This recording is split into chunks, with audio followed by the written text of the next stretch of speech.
எதிர்நீச்சல் சீரியல்ல இன்னைக்கு என்ன நடக்க போகுதுன்னு பார்க்கலாம் வாங்க வீடியோக்குள்ள போகலாம். ஜனனி ஒரு வழியா ஜீவானந்தத்தையும் பார்கவியும் பார்த்துட்டாங்க. பார்த்ததுக்கு அப்புறம் சார் எங்கள் குடும்பத்துக்காக நீங்கள் இவ்வளவு கஷ்டப்படுறத நினைக்கும் போது என் மனசுக்கு ரொம்பவே கஷ்டமாக இருக்குது, நினச்சி பார்த்தா வேதனையாக இருக்குதுன்னு சொல்லி அழுகுறாங்க, கையெடுத்து கும்பிடுறாங்க.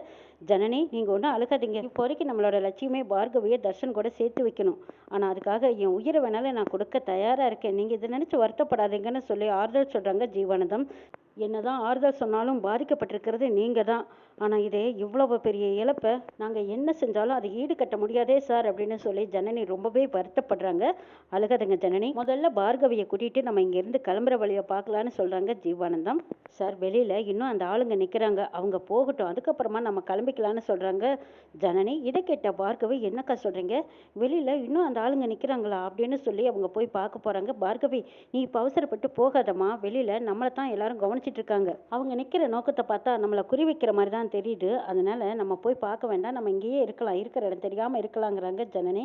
இல்லைக்கா நான் போய் என்னென்னு பார்த்துட்டே வரேன் அப்படின்னு பார்கவி வெளியில் வராங்க. கூடவே ஜனனியும் ஜீவானந்தமும் வந்து பார்க்குறாங்க. அங்கே வந்து பார்த்தா அந்த கார்கிட்டேயே 3 பேர் நின்றுட்டே இருக்காங்க. இதை பார்த்த ஜீவானந்தம் ஜனனி ஒரு முடிவுக்கு வராங்க. அதாவது குணசேகரன் அனுப்பிச்ச ஆளாக தான் இருக்கணும் சாருங்கிறாங்க. ஆமாம் ஜனனி, நம்ம இங்கே இருக்கிற விஷயம் தெரிஞ்சு தான் அவங்க இன்னும் இங்கேயே இருக்காங்க, கண்டிப்பாக அவங்க ஏதோ ஒன்று நோக்கி தான் வந்திருக்காங்க, நிச்சயமாக அவங்க நம்மளை எதிர்கொள்றதுக்கு தயாராக வந்திருக்காங்கன்னு எனக்கு நல்லா புரியுது. நம்ம இவங்ககிட்டேருந்து எப்படியாவது தப்பிக்கணும், இருந்து நம்ம தப்பிச்சு போகிறது இந்த நேரத்தில் நம்ம கிளம்புறது சரியாக இருக்காது. நைட்டு 12 மணி ஆகட்டும், அதுக்கப்புறமா கொஞ்சம் அசந்த நேரத்தில் நம்ம கிளம்புறது தான் சரியாக இருக்குன்னு சொல்கிறாங்க ஜீவானந்தம். ஆமாம் சார், அது வரைக்கும் நம்ம வெயிட் பண்ணி பார்க்கலாம், அவங்க கிளம்புறாங்களா இல்லையான்னு பார்த்துட்டு அதுக்கப்புறம் நம்ம பின்வழியாக போயிடலான்னு ஜனனி ஜீவானந்தம் முடிவெடுக்கிறாங்க. பார்கவி என்ன செய்யறதுனே புரியாமல் அவங்க 2 பேரும் சொல்கிறத கேட்டுட்டு நிற்கிறாங்க. வெளியில் பார்த்தா ரவுடிங்க குணசேகர் அனுப்பிச்ச ஆளுங்க அவங்க ஃபோட்டோவை எடுத்து குணசேகருக்கு அனுப்புகிறாங்க. சார் 4 பேர் இங்கே இருக்காங்க சார், நீங்கள் இறந்துட்டு தான் சொன்ன ஜீவானந்தம் பார்கவி அவங்களும் இங்கே இருக்காங்க, கூடவே ஜனனியும் இருக்காங்கன்னு சொல்கிறாங்க. இதை கேட்ட குணசேகர், அப்போ ஜீவானந்தம் பார்கவி சாகலை, அவங்களோட நான் இந்த ஜனனியும் போட்டு தள்ளிடும், 3 பேரும் ஒன்று சேர்ந்து போகட்டுங்கிறாங்க. இதை கேட்ட அதுக்கான நேரம் சந்தர்ப்பம் இது இல்லை, இன்னமும் நடுஜாமமாகட்டும், நடுஜாமத்தில் இவங்க 3 பேர்த்தையும் போட்டு தள்ளிட்டா கேட்பார் கிடையாதுன்னு நினச்சிக்கிட்டு அவங்களும் எல்லாரும் வெயிட் பண்ணிட்டு இருக்காங்க. ஆதி குணசேகர் நம்ம இருக்கிற இடத்த சுற்றியே ஆளுங்களை போட்டிருக்காங்க, அப்போ நம்மளை காலி பண்ணுறதுக்கு தான் ஆளுங்களை அனுப்பிச்சிருப்பார் போல இருக்கு, அநேகமாக இங்கே சுற்றி வரும் ஆளுங்களை நிறுத்தி வச்சிருப்பாங்கன்னு எனக்கு தோணுது, நம்ம எப்போ சார் தப்பிக்கலாம், எப்படி தப்பிக்கலான்னு ஜனனி ஜீவானந்தத்துக்கிட்ட கேட்குறாங்க. ஜனனி, நம்ம 12 மணிக்கு மேலே கிளம்பலாம், ஆனால் அதுக்கு முன்னாடி தர்சன் மண்டபத்தை விட்டு வெளியில் வரதுக்கான ஒரு சூழலை ஏற்படுத்த சொல்லுங்கிறாங்க ஜீவானந்தம். ஜனனி ஜீவானந்தம் சொன்னதை புரிஞ்சுக்கிட்டு சரி சார் நான் அதே மாதிரி சொல்லிடுறேன்னு சொல்லி உடனே நந்தினிக்கு கால் பண்ணுறாங்க. ஜனனி நந்தினியோட கால் வந்ததும் அட்டன் பண்ணுறாங்க. அந்த பக்கம் தனியாக வந்து சொல்லு ஜனனி, நான் வெளியில் தனியாக தான் இருக்கேன், என்கிட்ட பேசுங்கிறாங்க. அப்போது ஜனனி சொல்கிறாங்க, இதை பாருங்கக்கா, நான் சொல்கிறத நீங்கள் நல்லா கேட்டுக்கோங்க, நாங்கள் நைட்டு 12 மணிக்கு மேலே தான் இங்கேருந்து நாங்கள் கிளம்புறோம், இங்கே எங்களை சுற்றி ஆளுங்க நிற்கிறாங்கக்கா, குணசேகர் மாமா இங்கே ஆளுங்களை நிறுத்தி வச்சுருக்காங்க, எங்களை போட்டு தள்ளுறதுக்கு தான் அவங்கள ரெடி பண்ணி வச்சுருக்காங்க, அவங்க தயாராக நின்றுட்டுருக்காங்க, இந்த சமயத்தில் அவங்க அசந்த நேரத்தில் தான் நாங்கள் வெளியில் தப்பிச்சு வர முடியும், அதுக்கு முன்னாடி நாங்கள் வர நேரத்தில் நீங்களும் அங்கே அதாவது மண்டபத்தில் தர்சன் மண்டபத்தை விட்டு வெளியில் வர்றதுக்கான ஒரு சூழலை ஏற்படுத்துங்கன்னு சொல்கிறாங்க ஜனனி. இதை கேட்ட நந்தினி, சரி நந்தினி நீ சொன்ன மாதிரி நான் செஞ்சிடறேன், தர்சனை எப்படியாவது நான் இந்த மண்டபத்தை விட்டு வெளியில் கூட்டிகிட்டு வந்துடுறேன், எங்கே எப்போ எப்படி கூட்டிகிட்டு வர்றதுன்னு மட்டும் நீ எனக்கு தகவல் அனுப்பு, நான் பார்த்துக்கிறேன்னு சொல்கிறாங்க. சரிங்கக்கா, நாங்கள் யோசிச்சுட்டு திரும்ப கூப்பிட்றேன், அப்போ நீங்கள் வந்து அதே மாதிரி சொன்ன மாதிரி செய்யுங்கன்னு சொல்லிடுறாங்க ஜனனி.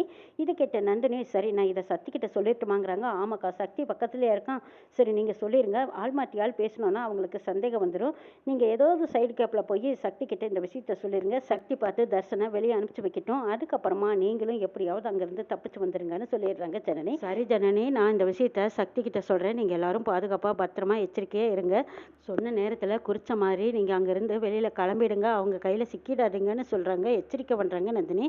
நந்தினி ஃபோனை கட் பண்ணிவிட்டு சக்தி எங்கே இருக்கான்னு தேடி பார்க்குறாங்க. அங்கே ஸ்டேஜ் விட்டு வெளியில் அந்த பக்கமாக ரூமுக்கு பக்கமாக நிற்கிறாங்க சக்தி. அவங்கள பார்த்து தேடிக்கிட்டு போய்கிட்டு இருக்கும்போது இங்கே முல்லை கரிகாலன் இவங்க வேற நந்தினிவே ஃபாலோ பண்ணிட்டு இருக்கிறாங்க. அப்போ கரெக்டாக நந்தினி போய் சக்தி கூப்பிட்டு பேசுகிறாங்க. பேசிகிட்டு இருக்கிறத இந்த பக்கம் கரிகாலன் பார்த்துறாரு. இந்த அக்கா என்னடா இது சக்தி கிட்ட மட்டும் போய் பேசிகிட்டு இருக்கு, இவ்வளவு நேரமாக நம்ம எவ்வளவோ முயற்சி பண்ணி பேசி பார்த்தோம், பேசாத அக்கா போய் இப்போ சக்தி கிட்ட பேசுறதுன்னா இது ஏதோ சம்திங்கிறாங்க இருக்கே, ஒருவேளை நந்தினி அக்காவே தானா, இதை கதிர் மாமா கிட்ட உடனே சொல்லி ஆகணுமே, கதிர் மாமா கிட்ட சொன்னா தான் உண்மையை கண்டுபிடிப்பாருன்னு நினச்சிக்கிட்டு கரிகாலன் உடனே போய் கதிரை தேடிக்கிட்டு போய் சொல்லிட்டு வர்றாரு. தனியாக இருக்கிற இடத்துல போய் நந்தினி ஜனனி பேசின விஷயங்கள் அத்தனையும் சொல்லிடுறாங்க. இதை கேட்ட சக்தி, சரி நான் அதுக்கேற்ற மாதிரி பிளான் பண்ணுறேங்கிறாங்க. சரி சக்தி, இவங்க கிட்ட மாட்டிடக்கூடாது, எப்படியாவது தர்சனை வெளியில் கூட்டிகிட்டு போகிறக்கான ஏற்பாடு செஞ்சாகணுங்கிறாங்க. சரி விடுங்க, நான் பார்த்துக்கிறேன்னு சொல்கிறாங்க.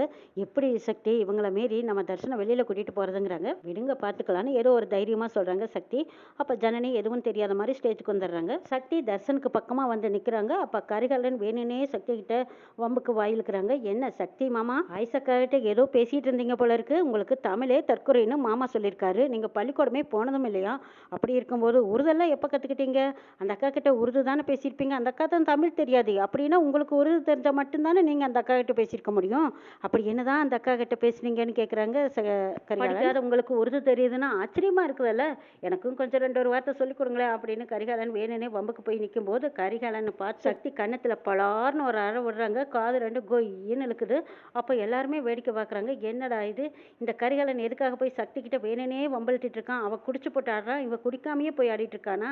ஏண்டா சபையில் போய் நின்றுக்கிட்டு இப்படி தான் ஆள் மாற்றி ஆள் வம்பிழுத்துக்கிட்டே இருப்பீங்களா? கீழே இறங்கி வாங்கடா அப்படின்னு குணசேகர் ஒரு சத்தம் போட்டதுக்கப்புறம் கரிகாலன் கன்னத்தில் கை வச்சுக்கிட்டு, அப்பா சக்தி அடினாலும் இப்படி இடி மாதிரி கொடுப்பானா யாருமே எதிர்பார்க்கலையே. ஆனாலும் இந்த ஆயிஷக்கா சக்தி மாதிரி இருக்கிறவங்க கிட்ட தான் பேசுவாங்களா? ஏன் எங்ககிட்ட பேச மாட்டீங்களா அப்படின்னு திரும்பவும் போய் நந்தினி கிட்ட வம்பிழுக்கிறாங்க. டேய் இப்போ போக போறியே இல்லை பல்ல கழட்டுட்டமான்னு கேட்குறாங்க சக்தி. ஐயோ மாமா வேண்டாம் மாமா, நான் கீழேயே போயிடுறேன் அப்படின்னு மறுபடியும் கரிகாலன் இறங்கி ஓடி வராங்க. அப்போ முல்லை நந்தினியை பார்த்து லொக்கிட்டுக்கிட்டே இருக்காங்க. நந்தினி பார்த்து பார்த்து திரும்புகிறாங்க. என்னடா பார்த்தானா கண்ணாமலையை தோண்டிடுவேன், மரியாதையே நீயும் அவன் கூட போறியா இல்லை உனக்கு ஏதாவது வேணுமான்னு சக்தி மிரட்டினதுக்கு அப்புறம் இல்லை சார் நான் நாகரிகமாக டீசெண்டாக நாள் அப்படின்னு சொல்லிட்டு முல்லை அப்படியே இந்த நந்தினியை பார்த்துட்டு விட்ட கண்ணீரை கையில் தொடச்சிட்டு அங்கேருந்து முல்லை போய்கிட்டு இருக்காரு. சக்தியும் நந்தினியும் ஒரு பிளான் பண்ணுறாங்க. கதிர் தான் என்னையே சுற்றி சுற்றி வர்றதுனால ஆனால் போதையாக வேற இருக்கான். நான் கண்ணஸ்டோ இல்லை கையஸ்டோ ரூமுக்கு கூப்பிட்டா நிச்சயமாக வந்துடுவான். அதுக்கப்புறம் அந்த ரூமுக்குள்ளே போட்டு லாக் பண்ணிட்டா என்னை யாரும் கண்டுபிடிக்க மாட்டாங்க. அதுக்கான யாரும் முயற்சியும் பண்ண மாட்டாங்க. அந்த கொஞ்சம் சைடு கேப்பில் கதிர் நல்லா மட்டையாயிருவான், வெடிஞ்சு தான் எழுந்திருப்பான். அவனை பற்றி பிரச்சனையே இல்லை சக்தி. ஞான மாமாவுக்கும் குணசேகர் மாமாவுக்கும் ஏதாவது மாத்திரையை கலந்து கொடுத்துட வேண்டியதான், வேற வழியே இல்லை. இந்த அருவிக்கரசியை 4 போடு போட்டு அவளையும் ரூமில் லாக் பண்ணி வச்சிருக்காங்க. அந்த கேப்பில் தான் நம்ம தர்ஷனை வெளியில் கூட்டிகிட்டு போய் ஆகணும்னு சக்தியும் நந்தினியும் முடிவு பண்ணியிருக்காங்க.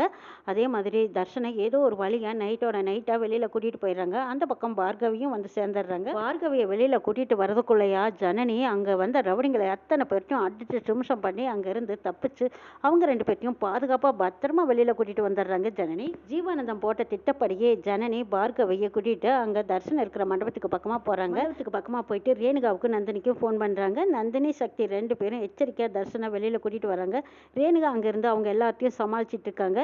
நந்தினி தர்ஷனை வெளியே அனுப்பிச்சு வச்சுட்டு எதுவும் தெரியாத மாதிரி அப்படியே அமைதியாக போய் நந்தினியாகவே இருந்துக்கிறாங்க. தர்ஷனை கொண்டு வந்து ஜீவானந்தத்தோட சேர்த்து வச்சுட்டு ஜீவானந்தம் பார்கவியை 2 பேர்த்தையும் சந்தோஷமாக வழி அனுப்பிச்சு வச்சுட்டு சக்தி திரும்ப மண்டபத்துக்கு வந்துடுறாங்க. ஜனனி ஜீவானந்தம் 2 பேரும் விடிய காலையில் தர்ஷனுக்கும் பார்கவிக்கும் நல்லபடியாக கல்யாணத்தை நடத்தி முடிக்கிறாங்க. மண்டபத்தில் பார்த்தா எல்லா நிலைமை மாறி நிற்கிது. எல்லாரும் எழுந்திரிச்சு வந்து பார்க்கும்போது கல்யாண வீடாகவே இல்லை. என்னடா மண்டபத்தில் பொண்ணையும் காணா மாப்பிள்ளையும் காணான்னு பார்க்கும்போது அங்கே பொண்ணு தூங்கிட்டு இருக்கிற அன்புக்கரசி அப்போ தான் எழுந்திரிச்சு வர்றாங்க. இந்த பக்கம் கதிர் போதை தெளிஞ்சு வர்றாரு. இந்த பக்கம் குணசேகர் என்னடா இது நடக்குதுங்க, டேய் முதல்ல மாப்பிள்ளை எங்கடா கண்டுபிடிங்கிறாங்கிறாங்க. அருவிக்கரசி வந்து அப்படியே பத்திரகாளி ஆட்டம் ஆடிக்கிட்டு இருக்கிறாங்க. மாப்பிள்ளையும் காணா பொண்ணையும் காணான்னு பார்த்துட்டு இருக்கும்போது அப்போ தான் ஒரு பேப்பர் வருது.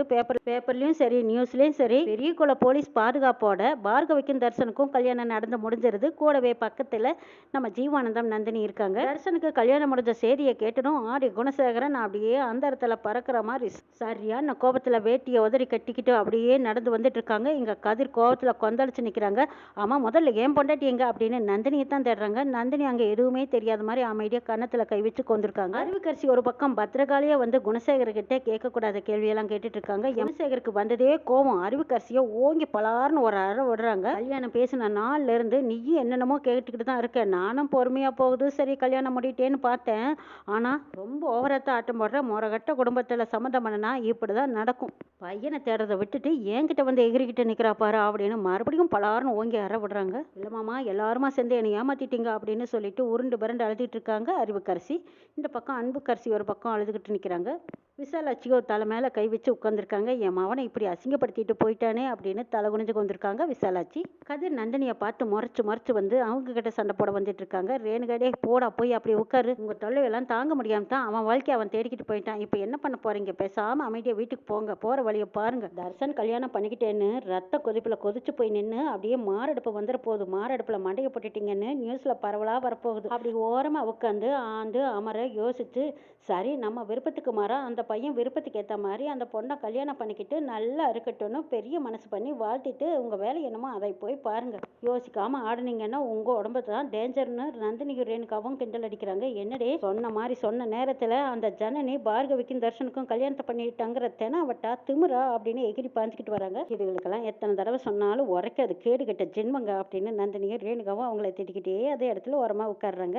இங்கே சக்தியை தேடிக்கிட்டு போகிறாரு குணசேகரன். சக்தி எதுவுமே தெரியாத மாதிரி அமைதியாக உட்காந்துருக்காங்க. இங்கே குணசேகரன் என்னை எதிர்த்து என் பையனுக்கு அவள் சொன்ன மாதிரி கல்யாணம் பண்ணி வச்சுட்டாளே அப்படின்னு ஜனனி மேலேயும் ஜீவனத்து மேலேயும் சரியான கோட்டில் இருக்கிறாரு குணசேகரன். அவர் என்ன முடிவு எடுக்க போகிறாருன்னு நாளை எபிசோடில் பார்க்கலாம்.